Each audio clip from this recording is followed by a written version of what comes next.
ಕಾಲ್ತುಳಿತದಲ್ಲಿ ಮತ್ತಿಬ್ಬರು ಆರ್ಸಿಬಿ ಅಭಿಮಾನಿಗಳು ಸಾವನ್ನಪ್ಪಿದ್ದಾರೆ. ವೈದೇಹಿ ಆಸ್ಪತ್ರೆಯಲ್ಲಿ ಅವರನ್ನು ದಾಖಲು ಮಾಡಿದ್ರು. ಆದರೆ ಇಬ್ಬರು ಅಭಿಮಾನಿಗಳು ಸಾವನ್ನಪ್ಪಿದ್ದಾರೆ.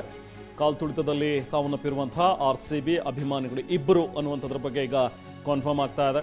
ಇನ್ನೊಂದಷ್ಟು ಜನ ಗಾಯಗೊಂಡಿದ್ದಾರೆ. ತುಂಬಾನೇ ಗಂಭೀರವಾಗಿದೆ ಅವರ ಸ್ಥಿತಿ ಅಂತಲೂ ಕೂಡ ಹೇಳ್ತಾ ಇದ್ದಾರೆ. ಸದ್ಯಕ್ಕೆ ಅವರನ್ನು ಆಸ್ಪತ್ರೆಗೆ ದಾಖಲು ಮಾಡಿ ಚಿಕಿತ್ಸೆಯನ್ನು ಕೊಡಿಸಲಾಗ್ತಾ ಇದೆ.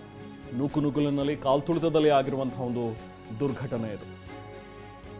ಇಬ್ಬರು ಆರ್ಸಿಬಿ ಅಭಿಮಾನಿಗಳು ಸಾವನ್ನಪ್ಪಿರೋ ಸುದ್ದಿ ಈಗ ಕನ್ಫರ್ಮ್ ಆಗಿದೆ.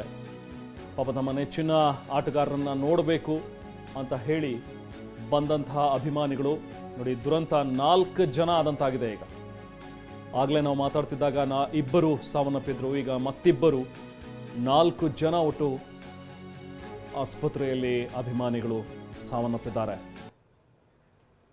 ನಿಜಕ್ಕೂ ಬೇಸರದ ವಿಚಾರ. ಸಂಭ್ರಮದ ಸಮಯದಲ್ಲಿ ಆಗಿರುವಂತಹ ಸೂತಕದ ಒಂದು ಘಟನೆ. ಮತ್ತೊಂದು ಕಡೆ ಬೇಸರದ ಸಂಗತಿ ಅಂತ ಹೇಳಿದ್ರೆ ಕ್ಷಣ ಕ್ಷಣಕ್ಕೂ ಸಾವಿನ ಸಂಖ್ಯೆ ಹೆಚ್ಚಾಗ್ತಿರೋದು. ನೋಡಿ, 4 ಜನ ಆಗಿದೆ ಈಗ. ಇದು ವೆರಿ ಅನ್ಫಾರ್ಚುನೇಟ್, ದುರದೃಷ್ಟಕರವಾದಂತಹ ಒಂದು ಸುದ್ದಿ. 4 ಜನ ಆರ್ಸಿಬಿ ಅಭಿಮಾನಿಗಳು ಇವತ್ತು ಈ ಅಭಿನಂದನಾ ಕಾರ್ಯಕ್ರಮ ನೋಡೋದಕ್ಕೆ ಅಂತ ಹೇಳಿ ಬಂದು ತಮ್ಮ ಪ್ರಾಣ ಚೆಲ್ಲಿದ್ದಾರೆ. ನೋಡಿ, ತಮ್ಮವ್ರನ್ನ ಕಳೆದುಕೊಂಡು ಸಂಬಂಧಿಕರು ಕಣ್ಣೀರು ಹಿಡ್ತಾ ಇದ್ದಾರೆ. ಬೌರಿಂಗ್ ಆಸ್ಪತ್ರೆ ಬಳಿ ಒಂದಷ್ಟು ಜನ ಸಂಬಂಧಿಕರು ಬಂದಿದ್ದಾರೆ. ತಮ್ಮವ್ರನ್ನ ಕಳೆದುಕೊಂಡು ಅವರ ದುಃಖ ಮುಗಿಲು ಮುಟ್ಟಿದೆ. ನಾವಾಗಲೇ ಮಾತಾಡ್ತಾ ಹೇಳ್ತಾ ಇದ್ವಿ, ಎಷ್ಟೋ ಜನ ಫ್ಯಾಮಿಲಿಗೂ ಕೂಡ ಹೇಳ್ದಲ್ಲೇ ಬಂದಿರ್ತಾರೆ. ಯಾಕಂದರೆ ಯಾರೇ ಅಪ್ಪ ಅಮ್ಮ ಈ ಕ್ರೌಡ್ ನೋಡಿದ್ರೆ ಬಿಡಲ್ಲ ಮಕ್ಕಳನ್ನ. ಬೇಡ್ರಪ್ಪ, ಹೋಗ್ಬೇಡ್ರೋ, ಟಿ ವಿಯಲ್ಲೇ ಕೂತ್ಕೊಂಡು ನೋಡ್ರೋ, ಎಷ್ಟು ಹೇಳಿದ್ರು ಕೇಳಲ್ಲ. ಒಂದಷ್ಟು ಜನ ಹೇಳ್ದೆ ಕೇಳದೆ ಬಂದ್ಬಿಟ್ಟಿರ್ತಾರೆ. ಈಗ ನೋಡಿ, ಪಾಪ ಅವ್ರನ್ನ ಕಳ್ಕೊಂಡಿರೋರ ನೋವು. ಯಾವ ತಪ್ಪಿಗೆ ಶಿಕ್ಷೆ, ಈ ಸಾವು? ಹಿಂದಿನ ಕ್ಷಣದವರೆಗೂ ಖುಷಿಯಲ್ಲಿದ್ದವರು ಈ ಕ್ಷಣ ಕಣ್ಣೀರ್ ಹಾಕ್ತಾ ಇದ್ದಾರೆ ಅಂದ್ರೆ ಅದಕ್ಕೆ ಅವರೇ ಕಾರಣ ಆದ್ರ?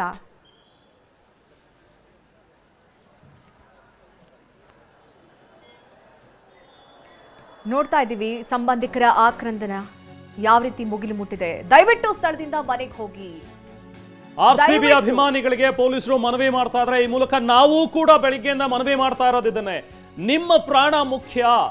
ದಯವಿಟ್ಟು ನೀವು ಮಾಡುವಂತಹ ಈ ತರದ ಒಂದಷ್ಟು ಅಚಾತುರ್ಯಗಳಿಂದ ನಿಮ್ಮ ಪ್ರಾಣವನ್ನು ಕಳ್ಕೊತೀರಿ, ಬೇರೆಯವ್ರಿಗೂ ಕೂಡ ತೊಂದರೆ ಕೊಡ್ತೀರಿ. ದಯವಿಟ್ಟು ದಯವಿಟ್ಟು ದಯವಿಟ್ಟು ಇಲ್ಲಿಂದ ಹೋಗಿ.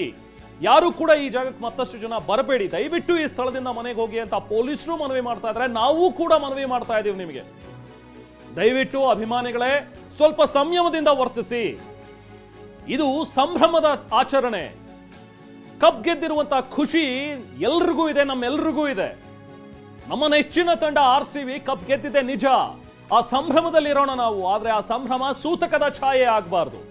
ನಿಮ್ಮ ಪ್ರಾಣ ಮುಖ್ಯ, ನಿಮ್ಮವರ ಪ್ರಾಣ ಮುಖ್ಯ, ನಿಮ್ಮ ಜೊತೆ ಇರುವಂಥವರ ಪ್ರಾಣವೂ ಮುಖ್ಯ.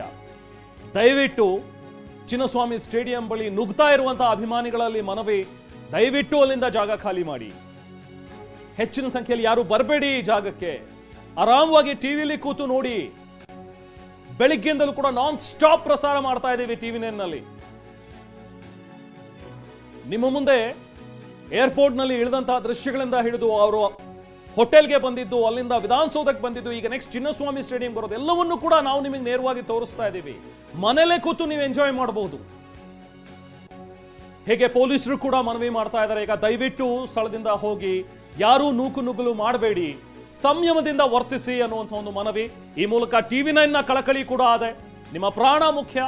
ನಿಮ್ಮವರ ಜೊತೆ, ನಿಮ್ಮ ಜೊತೆ ಇರುವಂಥವರು, ನಿಮ್ಮವರು, ನೋಡೋದಕ್ಕೆ ಬಂದಿರುವಂತಹ ಮತ್ತಷ್ಟು ಜನ, ಇವರೆಲ್ಲರ ಪ್ರಾಣ ಕೂಡ ಮುಖ್ಯ.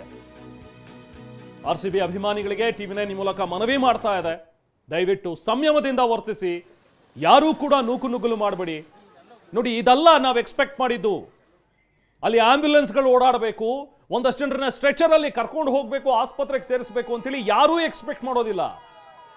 ಯಾರಿಗೂ ಕೂಡ ಬೇಡವಾಗಿರುವಂತಹ ವಿಚಾರ ಇದು. ಆದ್ರೆ ನೀವಾಗೆ ನಿಮ್ಮ ತಪ್ಪಿನಿಂದ ಈ ರೀತಿಯಾಗಿ ಮಾಡ್ಕೋತಾ ಇದ್ದೀರಿ, ಬೇರೆಯವರಿಗೆ ತೊಂದರೆ ತರ್ತಾ ಇದ್ದೀರಿ.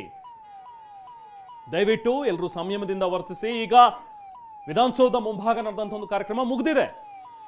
ಅಲ್ಲಿಂದ ಈಗ ಆರ್ಸಿಬಿ ಆಟಗಾರರೆಲ್ಲರೂ ಕೂಡ ಈಗ ಸ್ಟೇಡಿಯಂಗೆ ಬರಬೇಕು.